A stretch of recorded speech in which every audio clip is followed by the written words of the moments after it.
Assalamu alaikum. Welcome to the electrical power transmission course. Today I am going to discuss the classification of overhead transmission line. I will discuss how they are classified into short, medium and long transmission lines. As we know that a transmission line has three constants R, L and C distributed uniformly along the whole length of the line. There is also a fourth constant known as shunt conductance.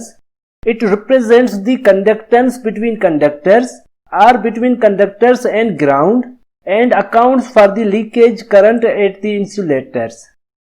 As it is very small in case of overhead lines, therefore it is normally assumed zero. Among these three constants, the resistance and inductance forms the series impedance of the line as shown in the figure. Whereas the capacitance existing between conductors for single-phase line or from a conductor to neutral for a three-phase line forms a shunt path throughout the length of the line as shown in the figure. Therefore, capacitance effects introduce complications in the transmission line calculations.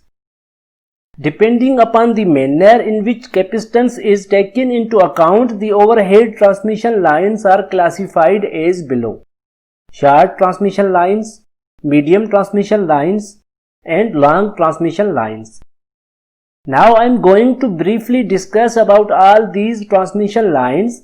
The detailed discussion about all these transmission line types will be covered in the next lectures. Now I am going to define the short transmission line. A transmission line having length of about 50 km to 80 km operating at a voltage below 20 kV is known as short transmission line. Due to smaller length and lower voltage, the capacitance effects are small and hence can be neglected. Therefore, while studying the performance of a short transmission line, only resistance and inductance of the lines are taken into account as shown in the figure. Now I am going to define the medium transmission line. A transmission line having length of about 50 to 150 km or 80 to 240 km operating at a voltage above 20 kV and less than 100 kV is known as medium transmission line.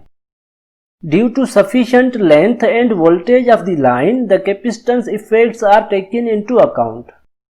For purpose of calculation, the distributed capacitance of the line is divided and lumped in the form of condenser shunted across the line at one or more points. Now I am going to define long transmission line. A transmission line having length above 150 km or 240 km operating at a voltage greater than 100 kV is known as long transmission line. For the treatment of such a line, the line constants are considered uniformly distributed over the whole length of the line, and rigorous methods are employed for their solution.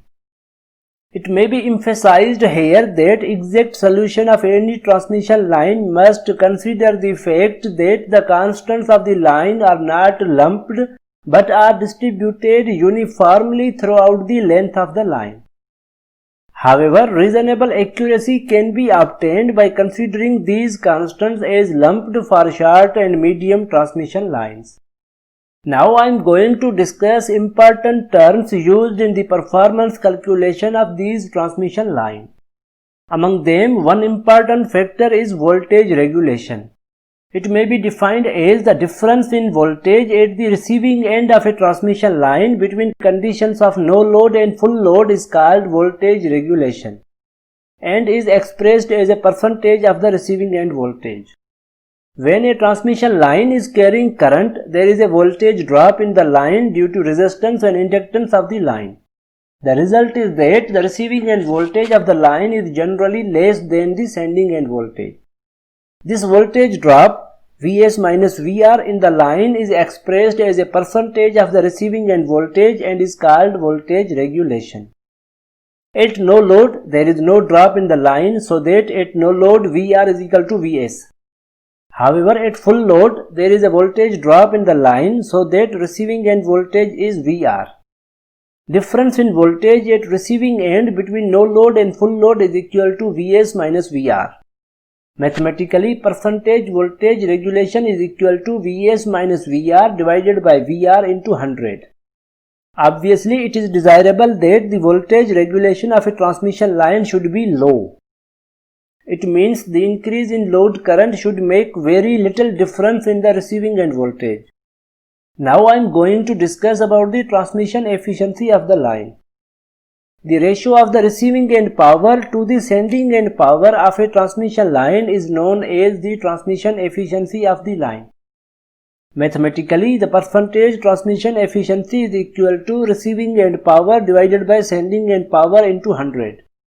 Putting the values of receiving end power and sending end power, we get the following expressions for the transmission efficiency, where VR, IR and cos phi r are the receiving end voltage, current and power factor, while Vs, Is and cos phi s are the corresponding values at the sending end. The power obtained at the receiving end of a transmission line is generally less than the sending end power due to the losses in the line resistance. Friends, in this lecture I have discussed about the classification of overhead transmission line. I have discussed how they are classified into short, medium and long transmission line. Furthermore, I have discussed the important terms of voltage regulation and transmission efficiency of the line. That's all for today's lecture. I hope you really enjoyed this lecture. Friends, I upload many videos based on various topics of power system and motivation on regular basis. Therefore, don't forget to subscribe my channel in order not to miss my latest videos. And don't forget to share my videos with your friends and class fellows so that they can also get benefit from these videos. Thank you very much.